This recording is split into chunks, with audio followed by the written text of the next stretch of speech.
So what are examples of formative assessments that will give us data that will help them reach the learning outcomes? So in short, data that will help us ensure that they will get good scores in the summative assessments. So these are some examples of that.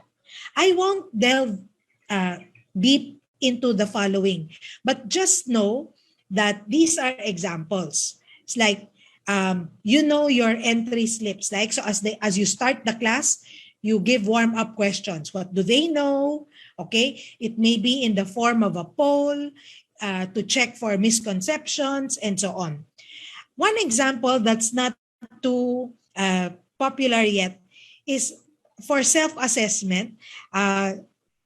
Sometimes what teachers do is to take a picture of what students are doing at a particular point in time, and then flashing that picture, showing it back, and then asking the students, what were you doing at this time?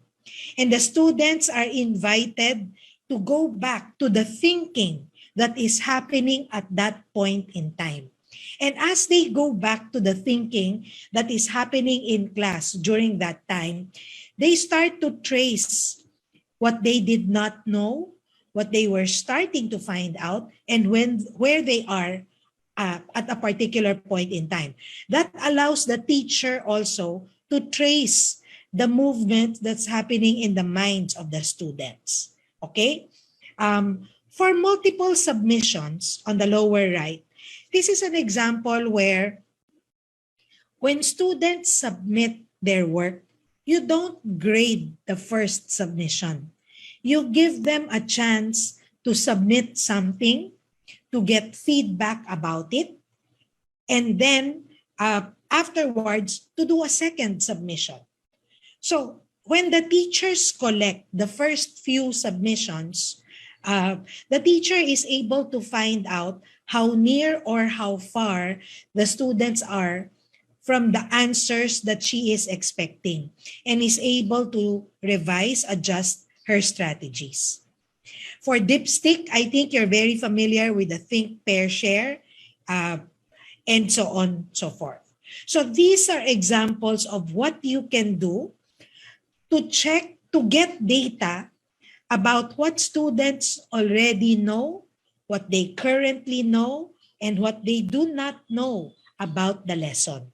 Okay? As I said, there are also other types of data that we want to gather. And these are about the motivations, feelings of our students. As a PASCO accreditor, when I enter classrooms, I see teachers asking questions. It's not just how did you find the question. Some teachers ask, how do you feel at this moment? Okay? And then the students, this is the time when emojis are very useful. And then questions also about how satisfied were you about your contribution in class? Okay?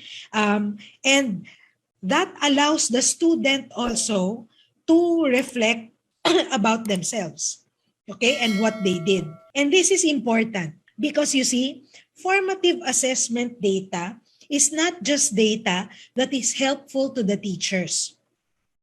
This is also data which is helpful for the learners. Because aside from the students finding out what they don't know, what they understood wrongly, or what they don't know about the lesson, okay, they also find out whether they are on the right track, okay, from the feedback of the teacher. So, formative assessments are useless if feedback is not given about them.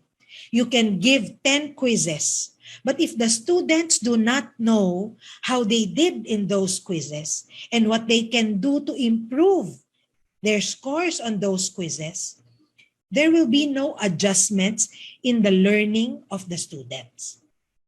And internally, within the learners, they will also have a self-talk with themselves. When I did this, it worked. When I studied this way, it worked. when I wrote my essay with this, I got a good score. But when I wrote it in a different way, it got a bad score. So it's not just the teacher who will be adjusting the teaching that's happening. It will also be the students who will be adjusting their understanding of the lesson. Oh, I thought it was like this, but then it should be this way. Or in the visible thinking, diba? I used to think, now I think. All right? So that's one way, one adjustment. Or that, as I exemplified a while ago, it could be a change of strategy. When I memorized, I only got the easy questions. But when I understood, when I analyzed, and when I gave answers, when I really understood what was happening, I thought of examples in my own head. I came up with applications of this. Then I got better scores because teacher also asked those questions. Okay? Now, standards refer to what is teacher asking for. How good an answer should I give? Because student might just think, okay na to, pwede na. But cannot, no? Teacher is asking for more. So student will also adjust the standards. Okay? Now, that's all I will talk about in terms of formative assessments. And there are many resources and you can look up the others.